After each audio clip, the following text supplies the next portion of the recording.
കാരുണ്യഹസ്തവുമായി പിണറായി സർക്കാരിന്റെ തേരോട്ടം തുടരുന്നു. ആരോഗ്യ മേഖലയിൽ പിണറായി സർക്കാർ അധികാരത്തിൽ വന്നതിനു ശേഷം അഭൂതപൂർവമായ വളർച്ചയാണ് ഉണ്ടായിരിക്കുന്നത്. ഇപ്പോൾ പിണറായി സർക്കാരിന്റെ ജനവികസന പരിപാടികൾ കാരുണ്യ ആരോഗ്യ സുരക്ഷാ പദ്ധതിക്ക് 300 കോടി രൂപ കൂടി അനുവദിച്ചു. ധനമന്ത്രി KN ബാലഗോപാലാണ് ഇക്കാര്യം വ്യക്തമാക്കിയത്. സർക്കാർ പൊതുജനാരോഗ്യ സംരക്ഷണ പദ്ധതിയിൽ ഒന്നാണ് കാരുണ്യ ആരോഗ്യ സുരക്ഷാ പദ്ധതി.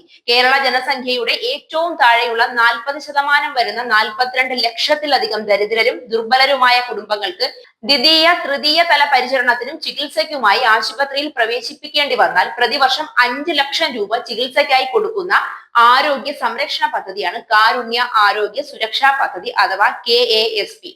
ഈ സാമ്പത്തിക വർഷം ഇതുവരെ 978.54 കോടിയാണ് നൽകിയത്. ബജറ്റിലെ വകയിരുത്തൽ 679 കോടിയും രണ്ടാം പിണറായി സർക്കാർ 4267 കോടിയോളം രൂപ കാസ്പിനും ലഭ്യമാക്കി. അടുത്ത സാമ്പത്തിക വർഷത്തേക്കുള്ള ബജറ്റിൽ 700 കോടി രൂപ വകയിരുത്തി.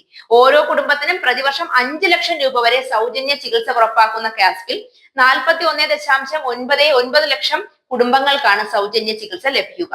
സ്റ്റേറ്റ് ഹെൽത്ത് ഏജൻസിക്കാണ് നടത്തിപ്പ് ചുമതല. 1050 രൂപയാണ് ഒരു കുടുംബത്തിന്റെ വാർഷിക പ്രീമിയം. 18.02 ലക്ഷം കുടുംബങ്ങളുടെ പ്രീമിയം പൂർണ്ണമായും സംസ്ഥാനം വഹിക്കുന്നു. 23.97 ലക്ഷം കുടുംബങ്ങളുടെ വാർഷിക പ്രീമിയത്തിൽ 418.8 രൂപ സംസ്ഥാന വിഹിതവും ബാക്കി കേന്ദ്ര വിഹിതവുമാണ്. 97 സർക്കാർ ആശുപത്രികളിലും 4 കേന്ദ്ര സർക്കാർ ആശുപത്രികളിലും 364 സ്വകാര്യ ആശുപത്രികളിലും സേവനം ലഭ്യമാണ്. 25 സ്പെഷ്യാലിറ്റികളിലായി 1667 പാക്കേജുകൾ ഉൾപ്പെടുത്തിയിട്ടുണ്ട്.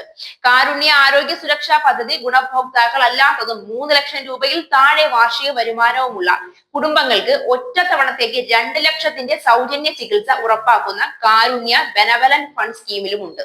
കിഡ്നി സംബന്ധമായ അസുഖങ്ങൾക്ക് 3 ലക്ഷം രൂപ വരെ സൗജന്യ ചികിത്സ ലഭ്യമാക്കുമെന്ന് മന്ത്രിയുടെ ഓഫീസ് അറിയിച്ചു.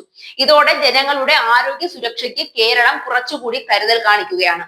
സാമ്പത്തിക പരിമിതി മൂലം ആർക്കും ചികിത്സ നിഷേധിക്കപ്പെടാത്ത തരത്തിൽ കേരളവും കേരളത്തിലെ ആരോഗ്യ ശൃംഖലയും കൂടുതൽ കരുത്താർജിക്കുകയാണ്.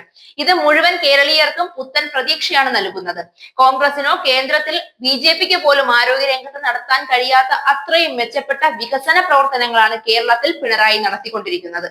ആരോഗ്യത്തിൽ കേരളം എന്നും മുന്നിൽ തന്നെ ആയിരിക്കുമെന്ന് പ്രത്യാശിക്കാം.